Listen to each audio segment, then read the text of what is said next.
শিক্ষার্থী বন্ধুরা, আশা করি সবাই ভালো আছো। গত ক্লাসে আমরা সংখ্যা পদ্ধতি নিয়ে তোমাদের সাথে কথা বলেছিলাম। সংখ্যা পদ্ধতি কি, সংখ্যা পদ্ধতি কত প্রকার এবং বিভিন্ন সংখ্যা পদ্ধতি নিয়ে আলোচনা করেছিলাম। প্রাথমিক আলোচনা ছিল সেটা। তো আজকে আমরা লেকচার 2-তে সংখ্যা পদ্ধতি কিভাবে একটা সংখ্যা পদ্ধতি থেকে অন্য সংখ্যা পদ্ধতিতে যাওয়া যায় সেই নিয়মটা নিয়ে তোমাদের সামনে বিস্তারিত আলোচনা করব। তো শুরুতে শুরু করা যাক লেকচার 2। সবাইকে স্বাগত। আমরা একটা সংখ্যা পদ্ধতির মধ্যে একটা সংখ্যা নিলাম 38.05।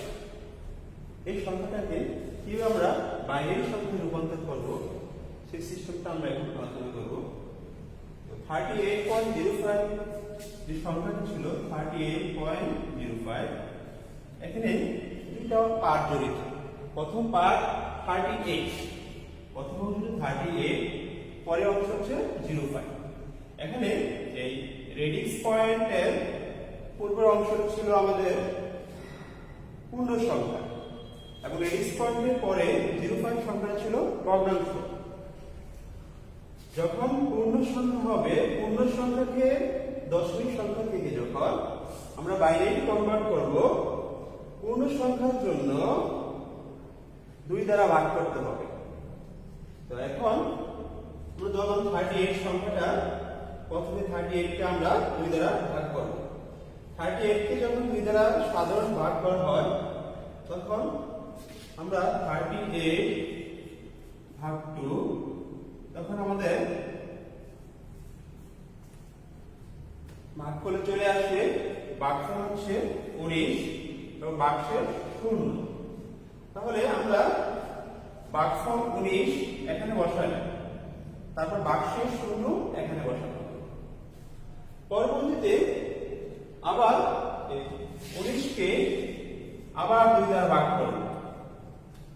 19 কে 2 দ্বারা ভাগ করলে ভাগফল হচ্ছে 9, ভাগশেষ হচ্ছে 1। পরবর্তীতে আবার 9 কে আবার ভাগ করব 2 দ্বারা।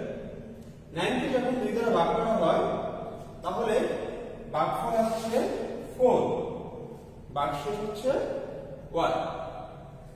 পরবর্তীতে আবার ভাগফল 2 যে এই 2 দ্বারা ভাগফল এই 2 কে 2 দ্বারা আবার ভাগ করব। যদি ভাগ করা হয়, তাহলে দেখো 2 কে যদি 2 দ্বারা ভাগ করা হয়, 2 কে 2, তাহলে ভাগফল আসছে 1, ভাগশেষ 0। সর্বশেষ ভাগফল 1 ছিল, এই ভাগফল 1 কে 2 দ্বারা আবার ভাগ করব। তো এখানে 2 দ্বারা যদি 1 কে ভাগ করি, আমাদের ভাগ যাচ্ছে না। তো যাচ্ছে না, তাহলে ভাগফল 0, এখানে 0। তাহলে ভাগশেষ হচ্ছে 1, ভাগশেষ আসলো 1 এবং ভাগফল হচ্ছে 0। যেহেতু আমার ভাগফল 0 হয়ে গেছে, অতএব আমাদের ভাগ করা শেষ। অতঃপর আমরা এই 38 সংখ্যাটাকে একদম নিচ থেকে, এখানে ভাগফলের একদম নিচের বিটটাকে বলা হয় MSB bit, MSB most significant bit. আর একদম টপে যে শুরু যে ভাগফলটা, এটা LSB বলা হয়। LSB হচ্ছে লিস্ট সিগনিফিক্যান্ট বিট। এখন আমরা এই MSB থেকে LSB সাজিয়ে নিই।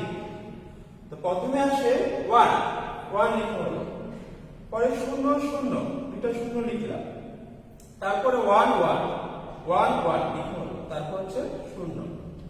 যেহেতু আমরা 2 দ্বারা ভাগ করেছি বাইনারিতে নেওয়ার জন্য, অতএব ফার্স্ট বিটে দেওয়ার পরে এখানে বেস দিব 2। তাহলে এই পূর্ণ সংখ্যার জন্য 38 কে আমরা বাইনারিতে কনভার্ট করতে পারলাম।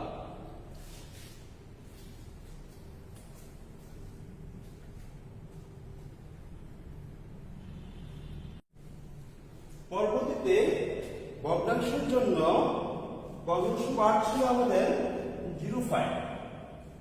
এই 05 এটা দশমিক ছিল, এটাকে এটাকে আমরা সেম পূর্ণাংশের মতো নেই, সেই 05 কে আবার বাইনারিতে কনভার্ট করতে হবে।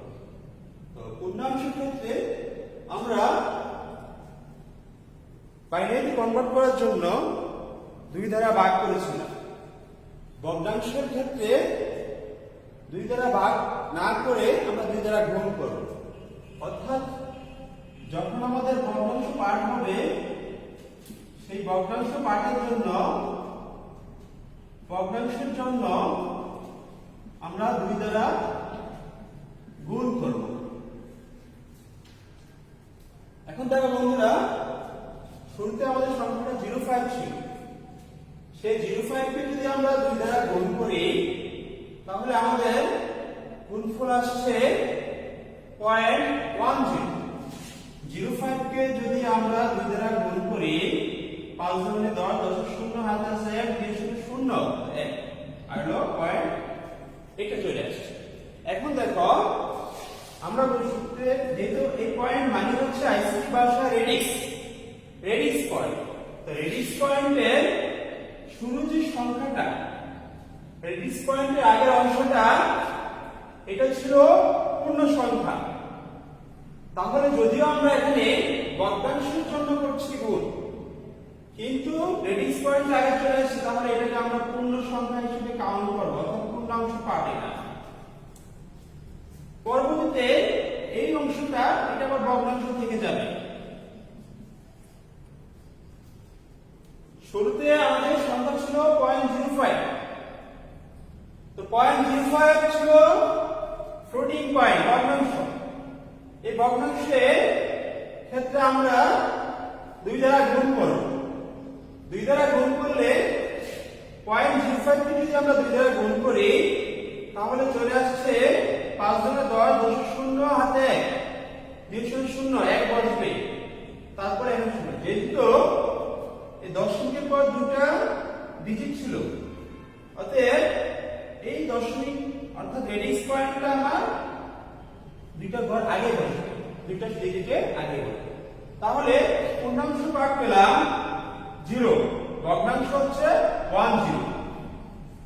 এখন সেম এই 0 হচ্ছে এখানে বসানো হলো, আর ভগ্নাংশ পাঠ ছিল 10।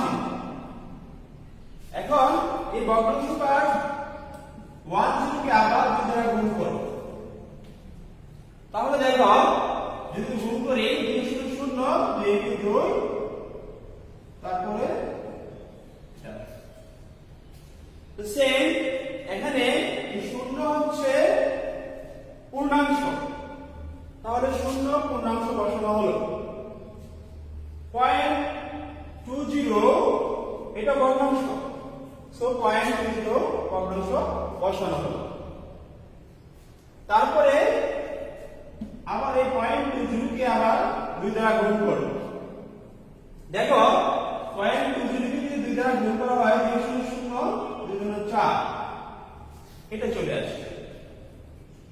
তাহলে এই পয়েন্ট হচ্ছে এই পয়েন্টের আগে শূন্য পূর্ণ সংখ্যা, শূন্য বসানো। 0.40 ভগ্নাংশ বসানো হলো।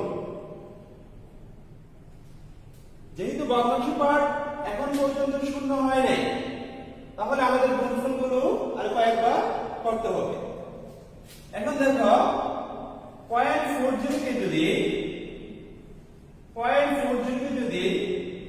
দুই দ্বারা গুণ করা হয় চলে আসে 2 0 4 2 8, অর্থাৎ 0.80। তো 0.80 এই শূন্য হচ্ছে পূর্ণাংশ, আর 80 হচ্ছে আমাদের ফ্লোটিং পয়েন্ট ভগ্নাংশ।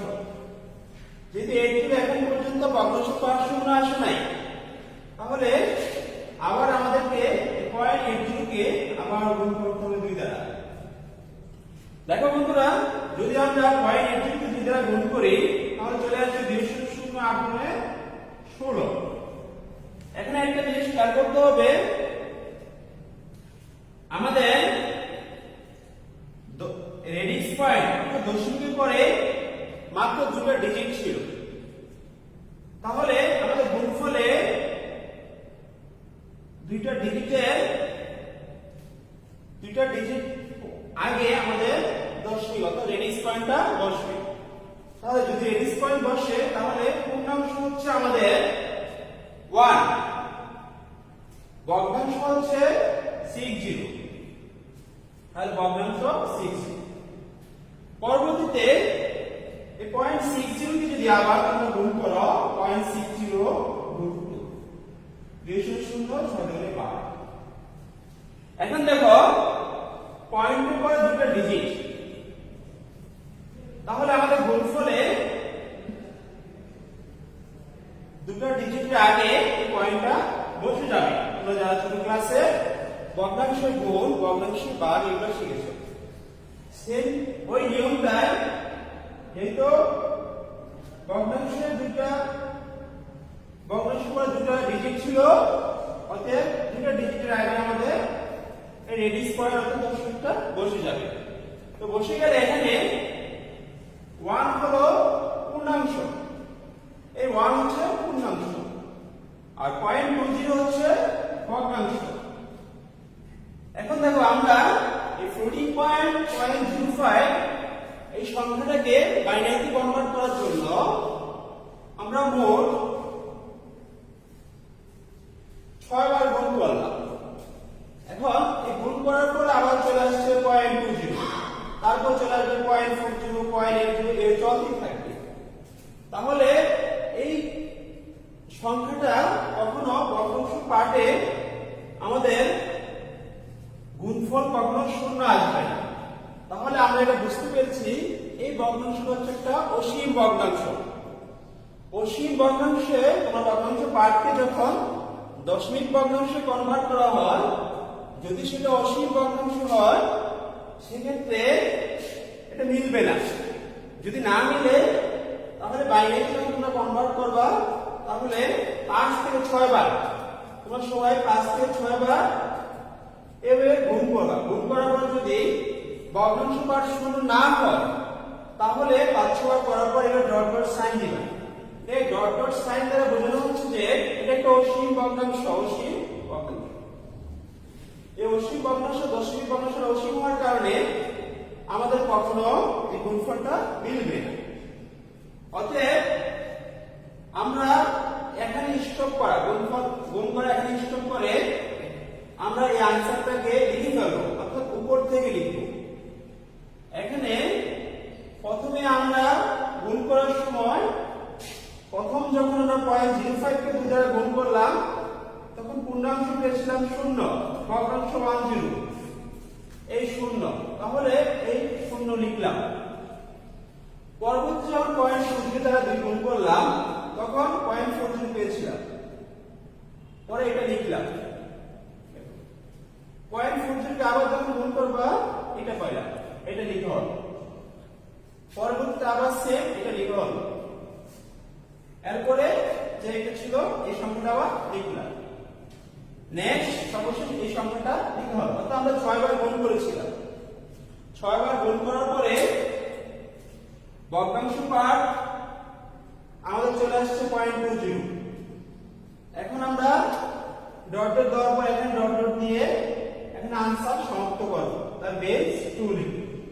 অর্থাৎ যদি কোনো ভগ্নাংশ পার্ট তোমরা নেওয়ার পর যদি ভগ্নাংশ পার্টটা 5-6 বার গুণ করার পরে গুণফল যদি 0, ভগ্নাংশ পার্ট যদি 0 না হয় সেক্ষেত্রে তোমরা 5-6 বার গুণ করার পর 5 থেকে 6 বার গুণ করবা। 5-6 বার গুণ করার পর গুণফলটা স্টপ করে ফেলবা। গুণ করার পর স্টপ করতে হবে। স্টপ করে একদম উপরের বৃক্ষ থেকে পূর্ণ সংখ্যাগুলো, এগুলো হচ্ছে আমাদের পূর্ণ সংখ্যা, এই পূর্ণাংশগুলোকে আমরা উপর থেকে নিচে সাজিয়ে লিখব।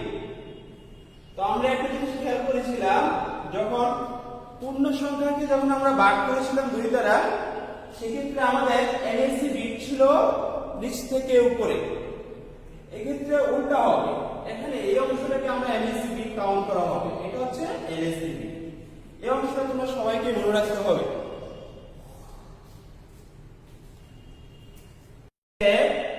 আমাদের দশমিক সংখ্যাটা ছিল 38.05। আমরা 38 ছিল আমাদের পূর্ণাংশ, এই পূর্ণাংশকে আমরা যদি বাইনারি কনভার্ট করে এটা পেলাম।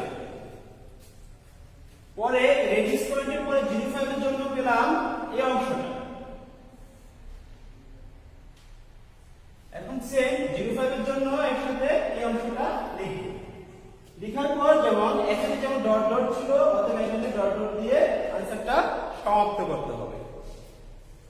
এখন দেখো তোমরা সেম অন্য একটা সংখ্যা 30.65 এই সংখ্যাটাকে বাইনারি দশমিক থেকে সেম বাইনারিতে কনভার্ট করো।